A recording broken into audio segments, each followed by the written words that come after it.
दोस्तों कोटा में मुझे दो बच्चे दिखाई दिए, मुझे लगा कि शायद आईआईटी एस्पिरेंट्स होंगे, लेकिन ये लोकल कोटा के थे। ये 10th में, आपका नाम बताइए। अर्नव है, ये 10th में। और आप? यशस्वी। यशस्वी। जायसवाल तो नहीं हो? नहीं शर्मा। शर्मा हो। जाकिर भाई से मैं बात करते जा रहा हूँ। जाकिर भाई मुझे बताने लगे कि साहब यहाँ जो कोटा का जो दशहरा है वो काफ़ी फेमस है। कभी पूरे राजस्थान में। दोस्तों रेलवे स्टेशन तक आया था, साथ में जाकिर भाई थे। उन्होंने इकरार किया कि साथ में एक चाय पी ली जाए, तो मैंने कहा कि यार इस मौके को क्यों छोड़े, क्योंकि ये जो सफ़र होता है ना, इस सफ़र में इसी तरह से लोग मिलते हैं, रिलेशन बनते हैं। जब फिर कभी शहर में वापस आते हैं तो यादें जुड़ी रहती हैं। तो अभी फ़िलहाल जाकिर भाई के साथ चाय की कुछ चुस्की है, उसके बाद फिर अपने सफ़र को आगे बढ़ाता हूँ। नमस्ते दोस्तों, मेरा नाम है लोकेश शर्मा और मेरे चैनल नोमेड लोकेश 99 पर एक बार फिर से आपका स्वागत। राजस्थान के कोटा शहर में घूम रहा हूँ और कोटा में जब मैंने पता किया कि यार मुझे अच्छा खाना कहाँ मिल जाएगा, तो हर किसी की जुबान पर जो एक नाम आया था ना, वो आया था अमर पंजाबी ढाबा भी कह लीजिए। 1948 से शुरुआत है और शहर में इनकी 5-6 ब्रांचेस है। और खाने के लिए जैसे कहते हैं ना कि यदि आपको वेजिटेरियन खाना हो, वेज खाना हो, तो आपको अमर पंजाबी पर आना ही होगा। कोटा में एक चीज़ मैंने और सुनी कि यदि कोटा में आपने कचौरी नहीं खाई और कोटा में यदि आपने अमर पंजाबी का खाना नहीं खाया तो फिर कोटा में क्या खाया। तो उसी घड़ी में फ़िलहाल अमर पंजाबी ढाबा पर रेलवे स्टेशन के जस्ट नज़दीक है। जैसे ही आप स्टेशन से बाहर निकलते हैं, आपके स्वागत के लिए अमर पंजाबी तैयार रहता है कि आइए साहब, बढ़िया वाला खाना चाहिए। तो चलिए किस तरह का क्या जायका है यहाँ का, देखते हैं, पता करते हैं। यहाँ पर चूँकि ब्रांचेस शहर में इतनी सारी हैं, यहाँ पे सिर्फ मैनेजमेंट है, मालिक लोग तो नहीं है, तो बातचीत तो नहीं हो पाएगी। लेकिन जो भी इनकी अच्छी डिश है वो सामने जो आपको दिख रहे हैं मैनेजमेंट में। सर आपका नाम बता दीजिए। मुन्ना सिंह जी। ये मुन्ना सिंह जी से ही पता कर लेंगे कि मुझे क्या खा लेना चाहिए। चलिए ट्राई करते हैं।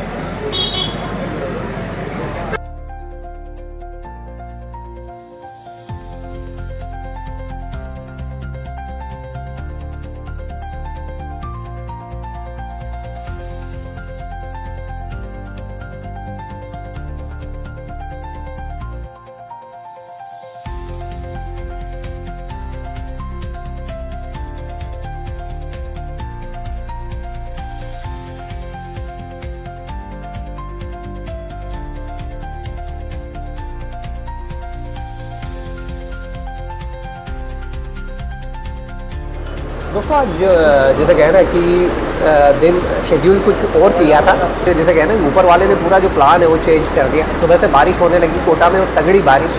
प्लान ये था कि आज सुबह पोहा खाऊंगा, उसके बाद में जो दही कचौरी बची हुई थी उसे खाने का मन था।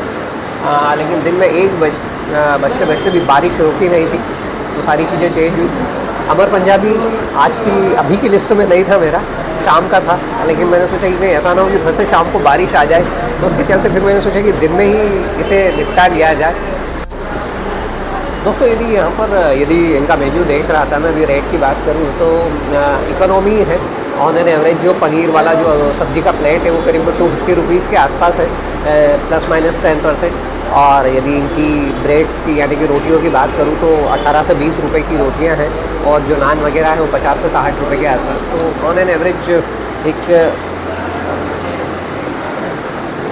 जो मिड रेंज के जो शहर में जो रेट चलते हैं, कुछ उसी तरह के रेट्स हैं फ़िलहाल यहाँ पर। और शहर में इनकी 5 ब्रांचेस दिखाई दे रही हैं इनके मेन्यू में। और अभी नीचे मुझे बता रहे थे कि चूँकि रेलवे स्टेशन के नज़दीक ही है, तो ट्रेन में डिलीवरी तक भी अवेलेबल है। यानी कि आप पहले से कोई होगा, इन्होंने सिस्टम बनाया होगा, यदि आप आपका कोच बता देते तो हो सकता है कि वहाँ तक आपका खाना पहुँच जाए। तो ये हॉस्पिटलिटी है। रतलाम में भी कुछ इस तरह का मुझे नज़र आया था। शेर पंजाब था आई थिंक, उसकी भी ख्याति कुछ उसी तरह की। वहाँ पर तगड़ी भीड़ उमड़ती है रतलाम रेलवे स्टेशन के बाहर, और यहाँ पर अमर पंजाबी। दोस्तों अनादर वन गुड थिंग, आप अमर पंजाबी जो टिश्यू पेपर है इस पर अमर पंजाबी है। ये इंदौर में जो मित्तल वाले थे, मित्तल कचौरी वाले, तो इवन वो अपनी चटनियों की जो पैकिंग करते हैं उस पर भी क्लियरली मित्तल होता है। इंदौर में शायद आई थिंक एकमात्र मित्तल वाले हैं जो उस तरह से अपनी मार्केटिंग में बिलीव करते हैं। जितनी अच्छी उनकी मार्केटिंग उतना ही अच्छा उनका चटनियों का भी टेस्ट। कचौरी तो अपने आप में लाजवाब है ही।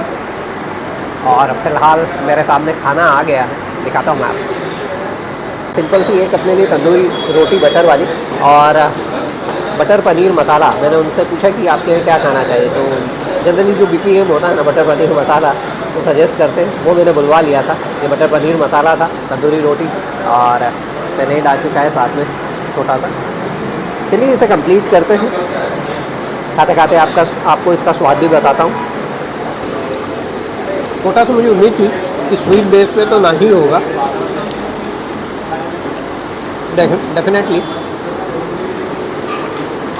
खट्टा है और हल्का सा स्पाइसी है। स्वीट बेस तो इसे नहीं कहेंगे, लेकिन ओवरऑल अभी मैंने ग्रेवी का टेस्ट किया है, मज़ेदार। दोस्तों मैंने पनीर को इसीलिए चम्मच में लिया, जो फ्रेश पनीर होता है ना वो एकदम नर्म और सॉफ्ट होता है, और इसी वजह से मैं इसे छूकर देख रहा हूँ। और जितना अच्छा खाना है,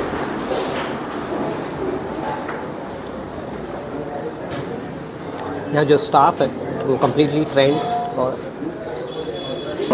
दे बिलीव इन हॉस्पिटैलिटी। रोटी का साइज कंपैरेटिवली इनका काफ़ी बड़ा है। मेरे जैसा आदमी तो सिर्फ 2 ही चपातियाँ खा सकता है। प्याज को यहाँ इस तरह से अलग अलग छोटे टुकड़ों में दिया है, तो उसके ऊपर चाट मसाला उन्होंने आगे से गुरका हुआ। सराउंडिंग साउंड काफ़ी ज़्यादा है यहाँ पर। हो सकता है कि जो ओरिजिनल वीडियो हो उसमें जो मेरी वॉइस है वो थोड़ा सा आपको डिस्टर्बिंग लगे।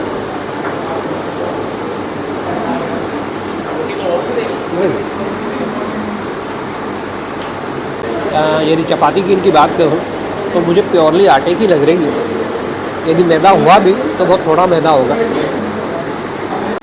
दोस्तों टाइम बहुत कम बचा था और मेरे पास गुंजाइश बहुत कम थी, अदरवाइज़ शांति से मैं इनका मेन्यू देखता और तसल्ली से कोई बढ़िया वाली डिश बुलवाता जिसे आपके लिए रिव्यू करता। लेकिन चूँकि दिन आज का ही बचा है मेरे पास और काफ़ी कुछ बाकी रहा है, तो उस वजह से मैंने कोई बहुत ज़्यादा ऑप्शन नहीं लिया। लेकिन यदि यहाँ कवर नहीं करता तो एक बड़ी चीज़ मिस होती। इस वजह से बड़ी, जैसे कह रही, जल्दी में आया हूँ यहाँ पर। और बटर पनीर मसाला और एक चपाती का मज़ा। दोस्तों फाइनली हमारे पंजाबी ढाबा पर जो मटर पनीर मसाला मैंने पूरा तो कंप्लीट नहीं किया, मुझे चूँकि बाकी वो जगहों पर भी जाना था।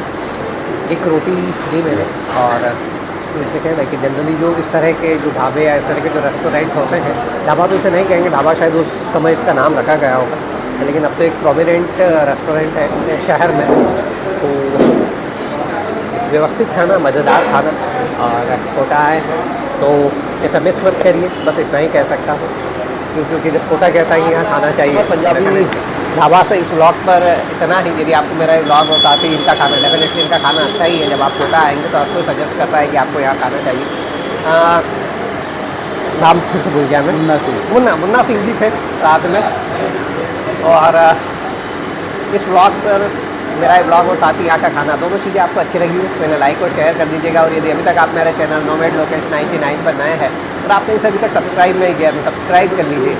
क्या मुहूर्त तो निकलवाओगे क्या किसी से? पूरे इंडिया में घूमता और इंडिया का जो बेस्ट टेस्ट है उसे आपके लिए कवर करने की कोशिश करता हूँ।